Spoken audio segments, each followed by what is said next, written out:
just got back from Juarez, and I just want to, really quick apologize for not getting any videos out or anything like that about Juarez like I planned. Just been kind of some, just like dramatic stuff going on, and I had hired a video editor and kind of dropped the ball on that, and now I'm kind of left trying to pick up the pieces and get something put together, and it's been difficult and busy. Had a lot of other stuff going on right now. Just a lot of trauma and other dumb stuff that I got to work through right now. So it's been preventing me from getting the videos out as fast as I wanted. But just an update on today.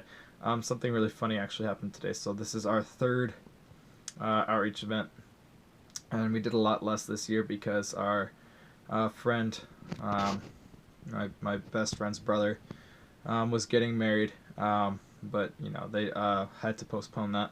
Just kind of funny. So we all decide to do less, and then they decide that they're not going to get married at that particular time, and so then we had to, didn't need to actually cancel all those events, but it's all right though. We still love them. But today went really well. A smaller group of kids, but Kelly made his famous brisket, and that was really cool. We got to eat, and I totally perfected the play and had it down. The day went great until it came time to leave. Then all sorts of problems came out of the pit of hell. What happened was that we're in line, and we've been in line for like half an hour because this is like ridiculous at 11:30 at night. Who would know? So many people are trying to get back into America at 11:30 at night, or 10:30 at night. My bad. So it's 10:30, and we're halfway through the line, and Randall's going through, and he's like, "Oh, I figure I should just get Samuel's passport out." His dad, Samuel's dad, said, let's just get his passport out, make sure we have it in there. He goes through, and he goes, "Oh, shoot." And Samuel immediately says, "You don't have my passport, do you?" And he goes, "Nah, I don't have it." And so he had left it in another vehicle, or at his home, actually. He left it at his house.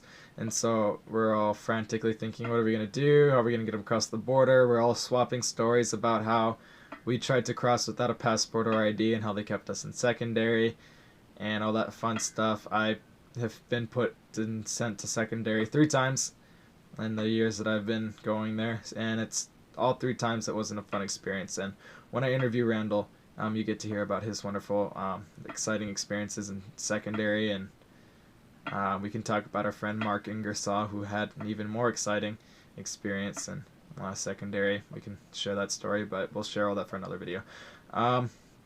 So we're pulling up, and there's about 3 cars in front of us, and we have a girl with us, and her name's Katrina, and she's looking up at the windshield like, what's up there? And then she goes, "Oh God!" And we're like, "What?" It's a woman checking the passports, and she's like, "Guys, we're totally screwed."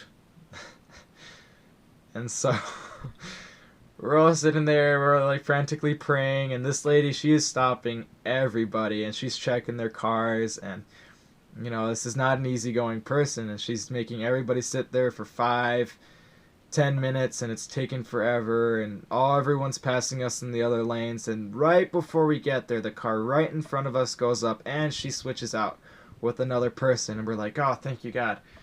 Hopefully she switched out with a more easygoing person. So the car in front of us, the guy checks them out, looks at the passports, looks through the car, and they get through, and we get up there, and all we have to prove that Samuel's an American citizen is a insurance for his vehicle that's under his name. So the guy pulls out, we give him 4 passports instead of 5, and he's looking through them, and he says, "I'm one short," and he goes, "Yeah, I forgot my son's passport at home." And so we're going through, and he's like, "Okay, well, I just need his name and his birth date, and I'll pull him up in the system, and we'll see if we can get something going from there." So not only we get the name, it's like Samuel Partridge, he looks at the insurance paper and all that stuff, but he asks for his birth date, and he gave him the wrong birth date. That's cool. The guy's cool with it. And he's looking him up, and he goes in the back, and he looks through the trailer, and he goes through the costumes like they always do and poke through them, which infuriates Kelly because he made them by hand. So he's poking through them, and he's letting us go, okay. And so Samuel's name finally pops up while he's waiting, waiting for the name pop up. The name finally pops up. He looks through it. And the picture of him that pops up, of course, is one that he's like 10 years old. And he's 17 now. Don't work out. So he's looking at it. He looks at him, looks at it, looks at him. He's like, okay, yeah, you guys are good. And he lets us leave. And I was like, whoa. So that was really cool. Yeah, today went really well. So I was really happy to see that happen. It was good. And, it was just one of those moments where you're praying through an event, you're praying through it, and at the last minute, just to see God come through on that was really cool. Because, I mean, that lady, she would not have probably have let us go. Samuel probably would have been sent to secondary. So, it's just one of those small things you just got to take on faith. I was totally ready to bail. I was just like, all right, guys, I'm going to walk. My mom just come pick me up. I'm just going to go on the walking bridge and leave you guys here. Or if the guy would have been like, yeah, I run up to send him secondary, I'm going to be like, I have my papers. Can I just go? Just do issues with him. I want to go home. It's 11 o'clock. I want to go home to my bed. But, we stuck together. My mom did offer to pick me up, but, and when it came down to it, we stuck together, got through it. And Lord willing, we were able to get through there quickly, and it was pretty cool. But,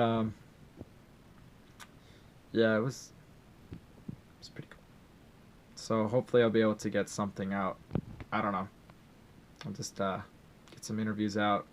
Maybe I should just start blogging every single time I go and not just do it over there. I mean, it's also extremely difficult because I don't have data over there, or I don't have Mexico on my phone plan. So I can't do stuff. It's frustrating. So hopefully we'll be able to get something figured out. And, after I get everything else that's going on squared away, I'll be able to invest more time into this. So thank y'all.